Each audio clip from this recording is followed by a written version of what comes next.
प्यारे बच्चों नमस्कार।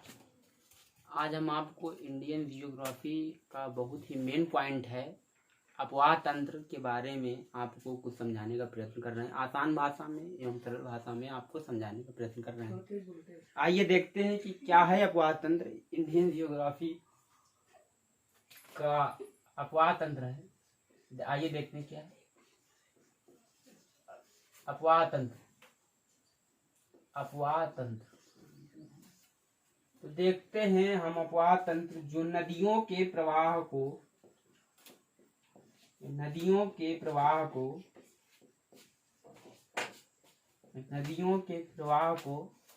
अपवाह तंत्र कहते हैं। नदियों के प्रवाह को अपवाह तंत्र कहते हैं। क्या कहते हैं? अपवाह तंत्र कहते हैं। ठीक है। अब अपवाह तंत्र को दो भागों में जो बांटा गया है, एक उत्तर भारत का अपवाह तंत्र और एक है दक्षिण भारत का अपवाह तंत्र। ठीक है। तो जो उत्तर भारत का अपवाह तंत्र है, जो हमारे भारत में, ये देखिए भारत का मैप है, वो भी राजनीतिक मैप है, देख रहे होंगे आप लोग। इसमें जो विंध्याचल पर्वत पड़ता है, जो विंध्याचल पर्वत हमारे मध्य प्रदेश, ये देखिए ये हमारे मध्य प्रदेश, फिर ये जाता छत्तीसगढ़, फिर ये पश्चिम बंगाल, यहाँ तक हमारा है विंध्याचल पर्वत। ये हमारे भारत को दो भागों में विभाजित करता है, जिसको हम ऊपरी भाग हम उत्तर भारत के नाम से और निचली भाग हम दक्षिणी भारत के नाम से जानते हैं। आइए तो आज हम उत्तर भारत के अपवाह तंत्र की बात करेंगे। ठीक है।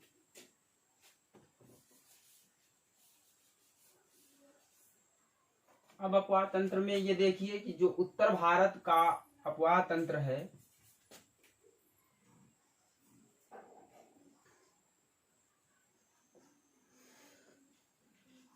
उत्तर भारत का अपवाह तंत्र, इसको तीन भागों में बांटा गया है। उत्तर भारत के अपवाह तंत्र को तीन भागों में बांटा गया है, जो कि सिंधु नदी तंत्र, दूसरा है दोस्तों गंगा नदी तंत्र, जो कि तीसरा है ये है ब्रह्मपुत्र नदी तंत्र।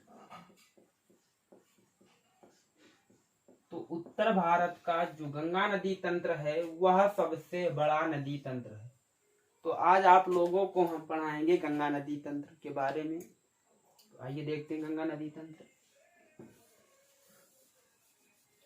जो हमारी गंगा नदी है, ये उत्तराखंड के उत्तरकाशी जिले से यह निकलती है। उत्तराखंड के उत्तरकाशी जिले से ये निकलती है। वो भी कौन से ग्लेशियर से? ये निकलती है गंगोत्री नामक ग्लेशियर से। कौन से ग्लेशियर से निकलती है? गंगोत्री। ये निकलती है वो गंगोत्री नामक ग्लेशियर से। उत्तराखंड के उत्तरकाशी जिले से गंगोत्री ग्लेशियर से एक नदी निकलती है, जिसको हम उत्तराखंड में किस नाम जानते हैं? जानवी नदी के नाम से। उत्तराखंड में हम जानते हैं जानवी नदी के नाम से। इसी नदी को हम उत्तराखंड में जानवी नदी के नाम से जानते हैं। और एक उत्तराखंड में एक स्थान है दोस्तों, उत्तराखंड में एक स्थान है जिसको हम कहते हैं गोमुख। गोमुख। तो गोमुख तक हम इस नदी को जानवी नदी के नाम से जानते हैं। किस नदी ने? जानवी नदी के नाम से। उत्तराखंड से उत्तरकाशी जिले से, ठीक है, एक नदी निकलती, वो भी कौन से ग्लेशियर से? ये निकलती है गंगोत्री नामक ग्लेशियर से।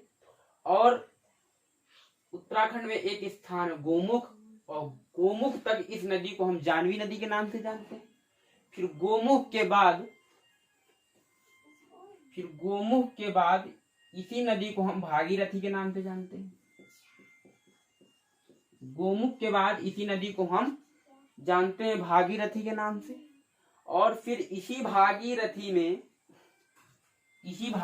नदी में ये सब उत्तराखंड की घटना है। जब ये उत्तर प्रदेश में प्रवेश करेगी तब मैं आप लोग को बता दूंगा। ये उत्तराखंड की घटना है। फिर भागीरथी नदी, ये गोमुख के बाद भागीरथी, गोमुख तक हम लोग जानते थे किस नदी के नाम से, जाह्नवी नदी के नाम से। फिर गोमुख के बाद हम किस नदी के नाम से जानेंगे, भागीरथी के नाम से। ठीक है, तो भागीरथी। अब हम थोड़ा भागीरथी, फिर इसी भागीरथी नदी में एक भीलांगना नदी, इसी भागीरथी में एक भीलांगना नदी आके मिलती है। ठीक है, एक भीलांगना नदी आके मिलती है, जिसको हम भीलांगना नदी के नाम से जानते हैं, भीलांगना नदी के नाम से जानते हैं।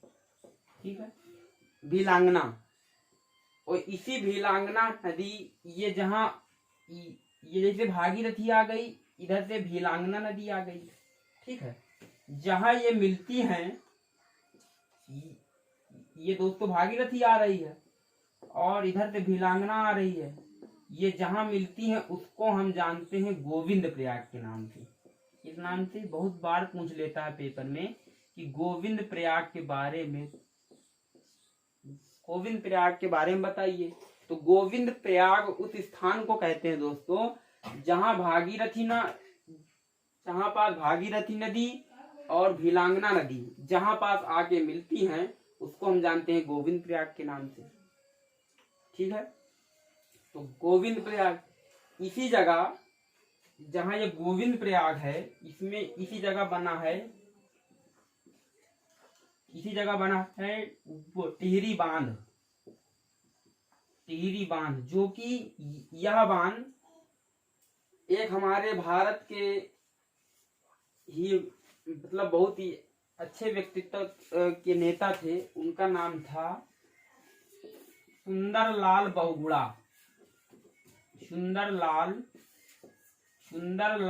बहुगुणा के नेतृत्व में सन 1973 में एक आंदोलन हुआ था, जिसको हम जानते हैं चिपको आंदोलन।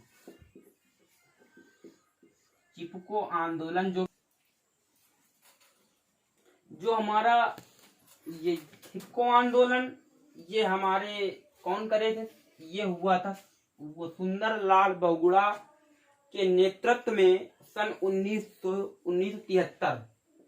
सुंदरलाल बहुगुणा के नेतृत्व में सन 1973 में यह आंदोलन हुआ था। और इसी आंदोलन में ये वो गोविंद प्रयाग में ये बांध बनाया गया था, जिसको हम जानते हैं टिहरी बांध के नाम से। ये भारत का, यह टिहरी बांध पूरे भारत का सबसे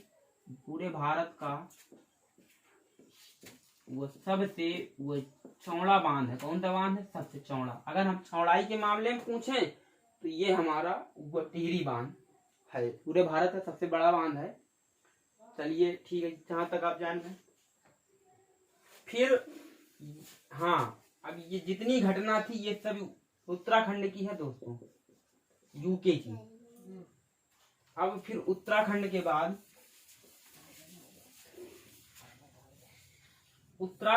बाद यह नदी फिर उत्तर प्रदेश में प्रवेश करेगी। उत्तराखंड के बाद यह नदी प्रवेश करेगी उत्तर प्रदेश में। जब यह उत्तर प्रदेश में प्रवेश करती है तो उत्तर प्रदेश का एक जिला है बिजनौर। उत्तर प्रदेश का एक जिला है बिजनौर। उत्तर प्रदेश का एक जिला है बिजनौर। इसी जिले से उत्तर प्रदेश में गंगा नदी प्रवेश करती है। बिजनौर नामक जिले से ये भागीरथी नाम नहीं, अब चलिए अभी रुक जाओ, सॉरी मिस्टेक हो गई एक। चलिए, ये कहाँ तक पढ़ा दिया था आपको, हमने पढ़ा दिया था आपको पढ़ा दिया था गोविंद प्रयाग। फिर गोविंद प्रयाग के आगे जब यह नदी निकलती है, अभी भागीरथी आ रही है। ठीक है, तो ये भागीरथी आ रही है। अब थोड़ा मैप बना दूं। ये उत्तराखंड से निकली, ठीक है, उत्तराखंड से ये भीलांगना नदी आके मिल गई इसमें। नीलांगना नदी कहाँ पर मिलती? गोविंद प्रयाग। जो गोविंद प्रयाग है दोस्तों, फिर इस गोविंद प्रयाग के आगे ये भागीरथी आती है नदी, और फिर इसमें एक आगे अलकनंदा नदी आगे मिल जाती है।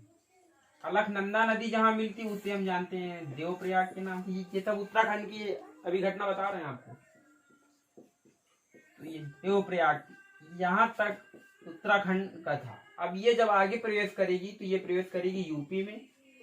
अब जब यूपी में प्रवेश करेगी, आज आप लोग खाली उत्तराखंड तक की घटना को ध्यान में रखिए और इसी को आप फिर से रिवीजन करते रहे। फिर ये जो आगे का शेष भाग है आपको नेक्स्ट वीडियो में और ही आसान भाषा में आपको समझाने का प्रयत्न करेंगे।